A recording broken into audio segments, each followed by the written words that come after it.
Thank you for joining me today at A Touch of Blue Studio with Drawing with Grandma. Welcome back to my studio for another demonstration. This study is going to be a small oil painting, and I always begin with a toned canvas. So here I've stained it with a mid-tone, and I've begun my drawing using some medium to dark browns and have drawn it with a brush. So I've established the shape of this deer and try to work in a little bit of the dark and light value pattern that is evident in the image.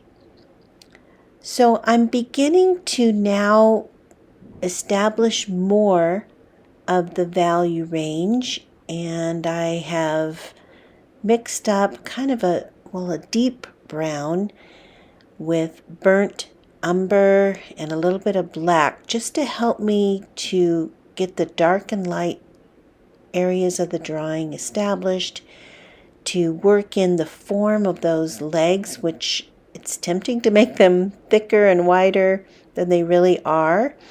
So I'm going to first establish the finished drawing of the deer, and then I'm going to go into the ground plane, which is actually full of snow, and kind of fix the drawing a little bit with the white and lighter values of the snow. So right now I'm just kind of broadly working with the brush with the darker tones and making sure I'm getting the form of this deer accurately drawn.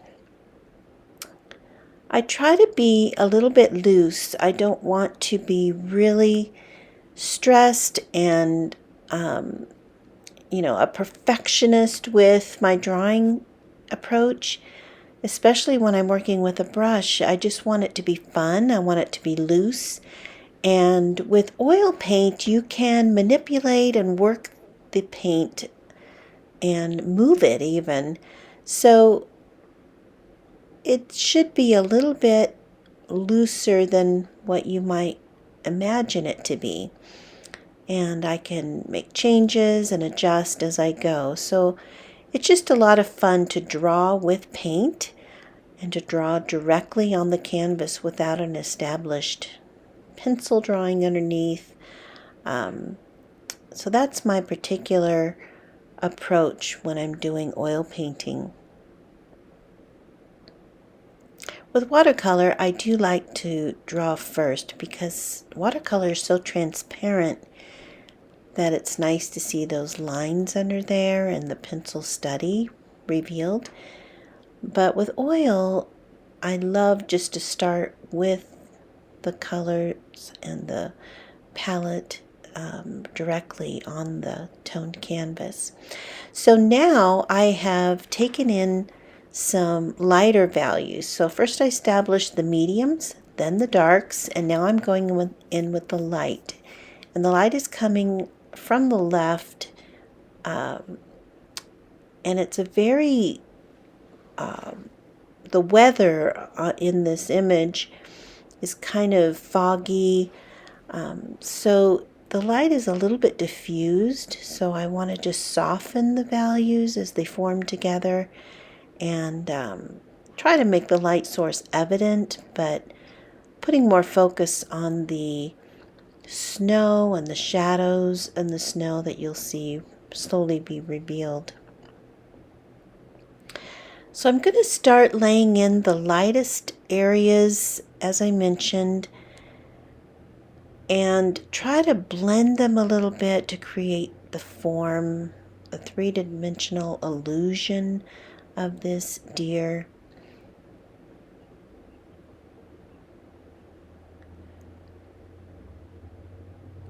So now I've mixed up a little bit of blue, and I'm going to work in the snow. So the blue is actually just an underpainting of the shadows of the snow. So it just will help me as I determine the lightest lights and then the shadows that we see in the snow, which is often violet. And later you'll see me apply more violets, but for now I want to establish just some shape to the snow drifts and to have them interact with the shadow of the deer that's being cast. So we're getting some blue in there, and then we're going to go with the lightest snow color. And I'm also seeing this background that is actually a hill that we see ground covered with snow back there as well. It's a little bit darker than the foreground, but I'm going to start building in the snow there. And then there's also trees and branches that we're going to place. And I don't want those areas in the background to be very detailed. I want it to look more distant and have the focal point be on the deer itself.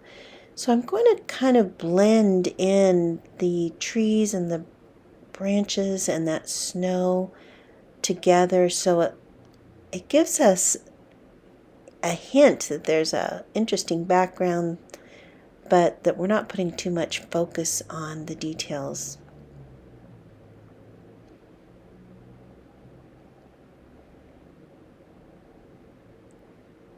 So we'll just kind of place in some branches, little twigs, a few tree trunks, but not too many. Now I'm going to go in with the whitest white just to establish the snowdrift highlighted areas, and that will just help with the whole dimension of the painting. There's also some very white areas on him as well, or her, I should say, and little highlights in her tail and in her belly, and the light hitting on the left side of her legs, on the left side of her neck. So first we need to just establish the shapes of the snow drifts, and then we can emphasize the shadow under the deer and work in some more detail.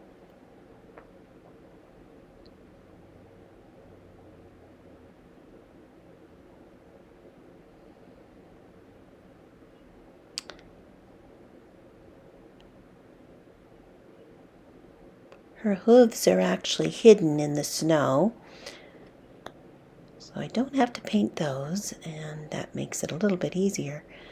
But I have to be sure that where those hooves enter into the snow are very well placed, because these back legs are closer to me, the viewer, and the front legs need to be a little higher, so I think I've got them correct. Now I'm taking in some darker blue tones for the shadowed areas again, just to re-emphasize them, add a little bit of shadow underneath her.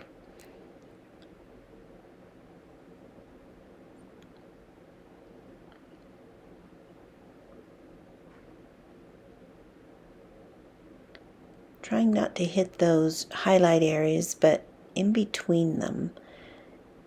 And that helps to get that sense of light hitting those piles of snow.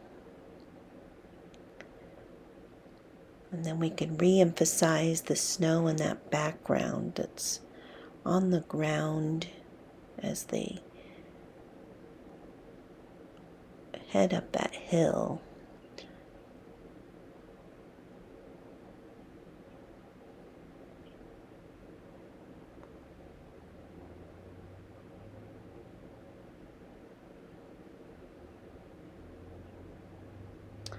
There's a little bit of highlight on the top of her back, and helping her look round and formed, we'll have to get the light values on that area where it turns in the belly. And a little bit of that gray blue in the snow is actually on her as well. It helps to keep the color scheme throughout the whole painting a little bit more unified if you integrate some of the browns into the background and the blues into her. It just helps with that overall unity of the palette.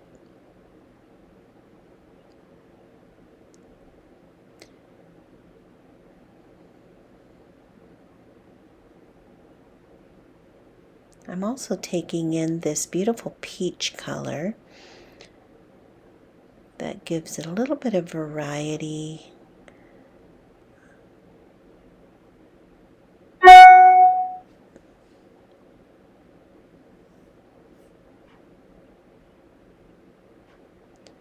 A little bit of highlight there with that peach on the left side of her legs.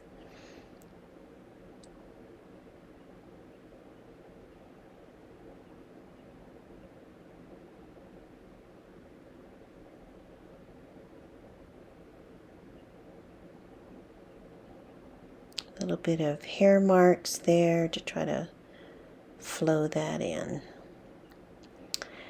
So I started with an underpainting and then developed the mediums, then darks, then lights, and then specific enriched color. So that is pretty much the approach that I take when I do small oil paintings. I do them quickly and draw a little bit rapidly so that I can learn to have some control with the approach. Then I let the painting dry, and that's what I'm going to do. I'm going to let this painting dry, and then the next demonstration will be adding some glazes of color and enriching the overall unified work all together. So I'll be taking in some browns and some violets into the snow and some really rich color in the background and trying to unify the painting as far as the color scheme. So I'm getting close to getting this underpainting completed, and then we will let it dry and come back and do the finishing touches and glazes when it's dry. I want to work in some branches here, and then I'm going to do a little bit of tall grass coming out of some of the areas of the snow.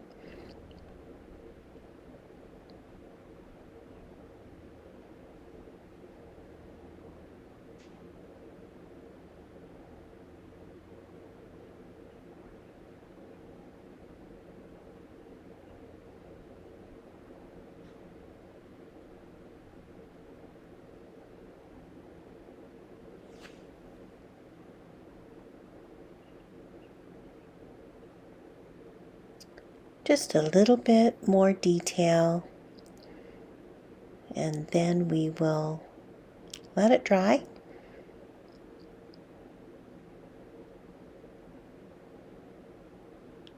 There's some fluffy white hairs above and below his eyes, below his ears, and right under his chin.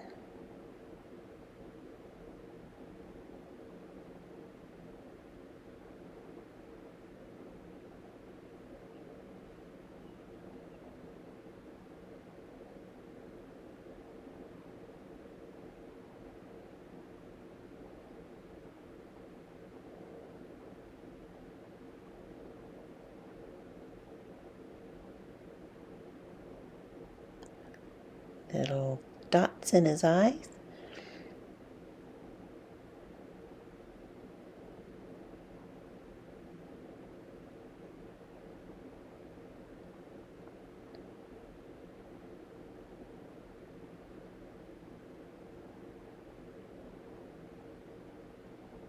want this face to be the focal point. Those ears are getting a little lost in the background, but I think we can bring them out during the glazing process. This tail needs to be fluffy and full.